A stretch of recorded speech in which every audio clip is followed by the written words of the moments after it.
Today, we are in the Conservation Lab at the Museum of Contemporary Art Australia, which is located on the land and waters of the Gadigal people in Sydney, New South Wales. My name is Kathryn Sawyer, and I'm the MCA's Touring Exhibition Coordinator, and this is Kasi Albert, Hello. our Conservator. We would like to acknowledge the Gadigal people of the Eora Nation as the traditional owners of the land and waters on which the MCA stands, and recognise their elders past, present and emerging. Thanks for joining us behind the scenes of the landmark national touring exhibition, John Bunjil, I'm the Old and the New. The development of this exhibition has been an extraordinary journey across country and culture. I would like to acknowledge Guningu country, the place where the works in this exhibition were made and the home of the artist. I would also like to extend that respect to the cultural custodians of all the places in which these works will travel throughout their national tour of Australia. I'm the Old and the New is looking stunning on display at Bunjil Place in Narrawarren, Victoria. Today, Kasi and I will take a look at what is involved in caring for artworks on tour and shed some light on our roles and responsibilities behind the scenes as we prepare, present and facilitate access to contemporary art as it travels around Australia. Thanks, Kat. Well, exhibitions are really exciting, but have you ever thought very much about how they actually come to be? A lot of work actually goes into making an exhibition happen, from just being an idea right until it's being put up in the gallery, on the walls and on display. And there's lots of people who are involved with this process as well, and lots of them work behind the scenes, just like us. But Kat, why don't you tell us a little bit about what your role in an exhibition is? Thanks, Kasi. Over the past 15 years alone, MCA Touring has travelled almost 40 exhibitions to over 100 venues in 12 countries. The MCA's touring program brings contemporary art and artists to audiences regional, nationally and internationally, while also sharing our unique programs and our relationships with artists. One special thing about our touring exhibitions program is that it's built on the value of collaboration. As I work more and more with these exhibitions, I realise that above all odds, Australia is actually a very small place, and there are meaningful connections and relationships to be made over art everywhere you go.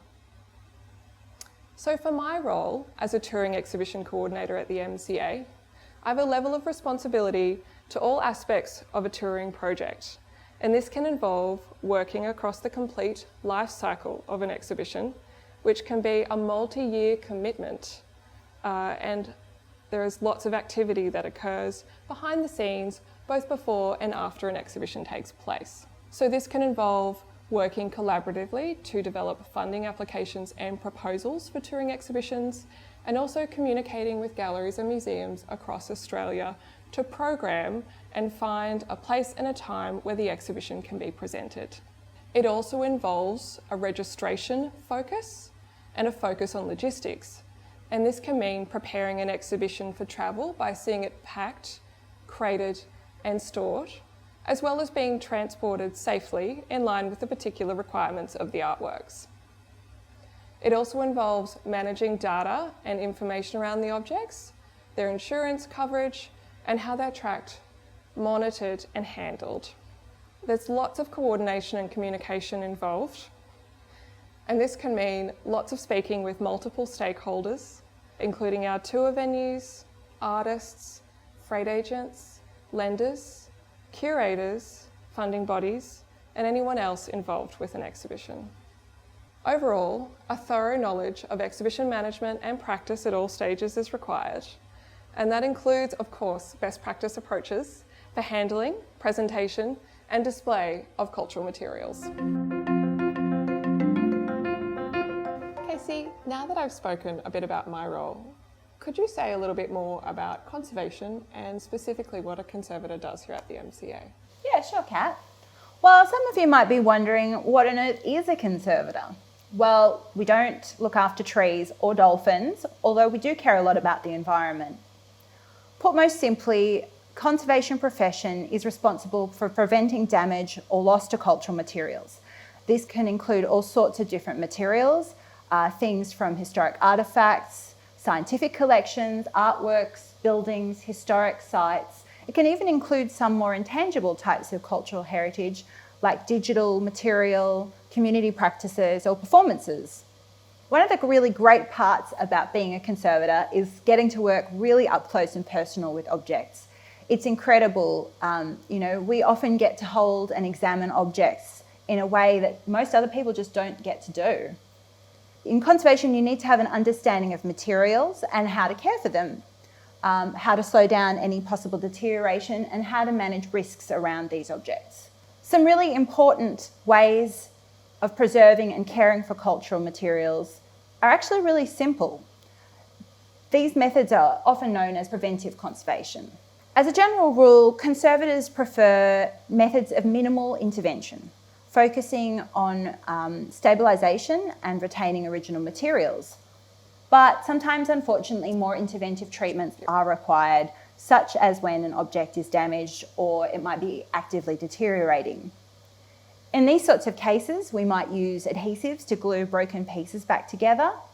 We might clean soiled surfaces, or we might in-paint or replace losses to an object so it can be better visually understood.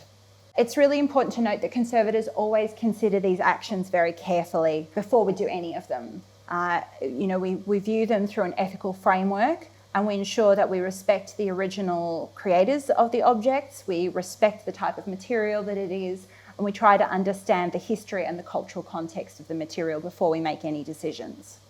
If we are going to do treatments, we try to use materials that have good aging properties, so they don't discolour or start to become brittle. And we also try, where possible, to use methods that are reversible. We also document the condition of the object. We do that through written documentation and also through photography.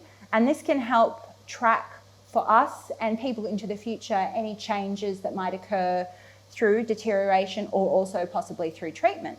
So I'm an objects conservator, and that means I work with a massive variety of different types of materials. Objects conservation include things like furniture, metals, sculpture, ceramics, decorative arts. It can include scientific collections, historic artefacts, social history, archaeological materials, and it can even include some technological items.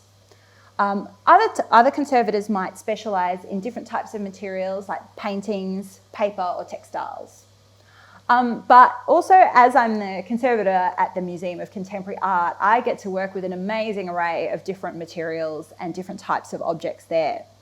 And in fact, working as a conservator of contemporary art, it's quite a different sort of role to working with more traditional materials. There's a few different reasons for this. One is that contemporary artists are, frequently using modern and non-traditional materials. So this can include things like plastics, like found objects, or even some sort of more ephemeral materials, things like chocolate or ice. It's really challenging. Another reason is that we work very closely with the artists themselves where possible. And we sort of work in a very collaborative approach where together we find a way to ensure the long-term preservation of their objects while they're on display and also into the future for storage. Finally, another really interesting aspect of contemporary art conservation is that many works of contemporary art are intended to be quite variable or intended to change over time. So things like time-based art, video artworks, or even installation artworks can be intended to be variable in different times that they're displayed or different places that they're displayed. So it's all very challenging, but really fun. Kasi, as a conservator, you must use a whole range of specialised tools and materials. Yeah, that's right, Kat. Let's take a closer look. Well, one of the really interesting things about working in conservation is that we're a pretty small industry, so there's not necessarily a lot of materials or tools that are made specifically for conservators.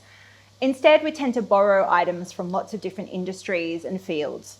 So, for example, we borrow things from art making. It's an obvious one. So we might borrow things like these big brushes. These are hake brushes, sometimes used for paper conservation or also just gently dusting items. We also use smaller paint brushes like these ones. We might use them for dusting as well, or one that's very fun like this I might use for consolidation or even in painting a loss.